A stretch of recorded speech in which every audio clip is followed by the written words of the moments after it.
सांगा बरं ही जाहिरात कसली आहे ते नाही ओळखलत ना? ही जाहिरात आहे चक्क पार्ले बिस्किटांची। हे बिस्किट तेव्हा भारतीय सैन्यातील जवानांसाठी बनवलं जात होतं। 1939 चा तो काळ होता आणि मोहनलाल चौहान यांनी इंडियन आर्मीकडून कंत्राट मिळवलं होतं जवानांना स्वस्त, टिकाऊ आणि शक्तिवर्धक बिस्किट खिलवण्याचं, आणि त्यातूनच पार्लेजीचा जन्म झाला। जाहिरातीतले तेव्हाचे हे नन्हे जवान हे तेव्हाचे आहेत, पण हळूहळू पार्ले बिस्किट कधी भारतभरातील घरांचा भाग झाली हे आपल्यालाही कळलं नाही।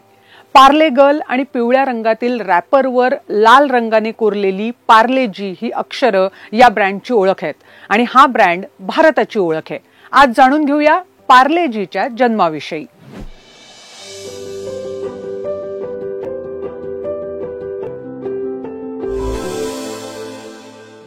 पार्लेजीचा प्रवास सुरू झाला 1929 मध्ये, जेव्हा गुजरातमधील बलसाडमधल्या पारडीमधून एक तरुण आपल्या कुटुंबासह मुंबईत विलेपार्लेला आला।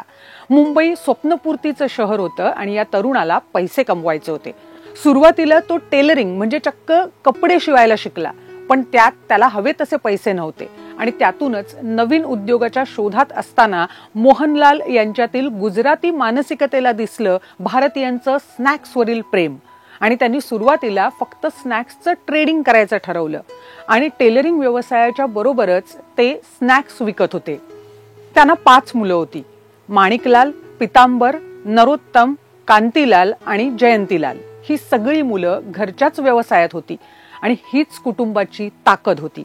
एका बेकरीत खारी, नानकटाई, ब्रेड असे पदार्थ बनवून ते बाहेर विकले जात होते, पण याला कलाटणी मिळाली 1939 साली, जेव्हा चौहान कुटुंबियांना भारतीय सैन्याकडून स्नॅक्सची ऑर्डर मिळाली।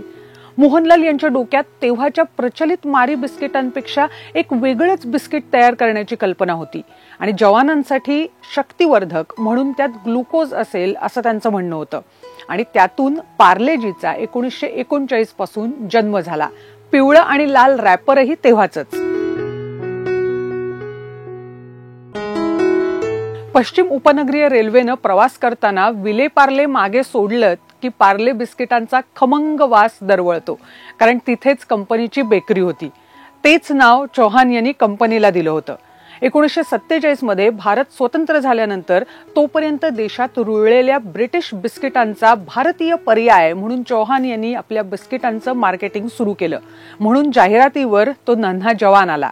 पुढे 1960च्या दशकात ॲड डिझायनर मगनलाल दाहिया यांनी पार्ले गर्लला जन्म दिला, आणि तेव्हापासून ही मुलगी पार्लेजीच्या पुढ्यावर आहे।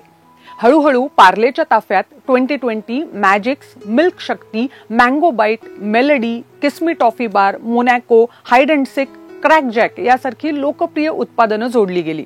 1977 मध्ये जेव्हा मोरारजी देसाई सरकारनं लोकांना स्वदेशीचा नारा देत कोका कोला या त्यावेळच्या कंपनीला भारताबाहेर हाकललं, तेव्हा चौहान कुटुंबियांनी याचीही संधी साधली आणि देशात थम्सअप, गोल्ड स्पॉट आणि लिम्का हे ब्रँड तयार केले। त्याला जोडूनच फ्रुटी आणि ॲपीही आलं, तर बाटली बंद पाण्यासाठी बिस्लेरी हा ब्रँड आला। या सगळ्या प्रवासात मोहनलाल यांचा सगळ्यात धाकटा मुलगा जयंतीलाल त्यांच्यापासून वेगळा झाला। त्याला पार्लेचा शीतपेय व्यवसाय देण्यात आला। पार्ले ॲग्रो आणि पार्ले प्रॉडक्ट्स अशा 2 कंपन्या वेगळ्या झाल्या, पण पार्ले ब्रँडवरून झालेली भांडणं सोडली तर हे व्यवसाय स्वतंत्रपणे काम करतायत। मुंबईतील कारखान्याबरोबरच कानपूर, निमराणा, हैदराबाद, बंगळुरू, कच्छ, खोपोली, पंतनगर, सितारगंज इथे कंपनीचे आणखी 12च्या वर प्रकल्प उभे राहिले। 2020 मध्ये ऐन कोरोना काळात कंपनीने 2 अब्ज अमेरिकन डॉलरची उत्पादनं विकण्याचा विक्रम केला। सध्या कंपनीचा महसूल आहे 13,230 कोटी रुपये। चौहान कुटुंबियांचे संघटित प्रयत्न, भारतीय बाजारपेठेवर दाखवलेला विश्वास, भारताचं बिस्किट म्हणून केलेलं मार्केटिंग आणि भारतात तयार केलेली ब्रँडची ओळख, आणि ही ओळख कायम ठेवण्यासाठी आणलेली खंडीभर नवनवीन उत्पादनं आणि सक्षम वितरण, यामुळे पार्ले कंपनीनं भारतीयांच्या मनात विशेष जागा मिळवली आहे आणि उत्पादनांच्या दर्जामुळे ती टिकवली आहे। हे होतं पार्ले विषयी। नवीन ब्रँड घेऊन पुन्हा भेटूया पुढच्या आठवड्यात। तोपर्यंत हा व्हिडिओ कसा वाटला खाली कमेंट बॉक्समध्ये जरूर लिहा, लाईक करायला विसरू नका, आणि असेच माहितीपूर्ण व्हिडिओ पाहण्यासाठी हिंदुस्तान पोस्टच्या फेसबुक पेज आणि यूट्यूब चॅनलला जरूर सबस्क्राईब करा।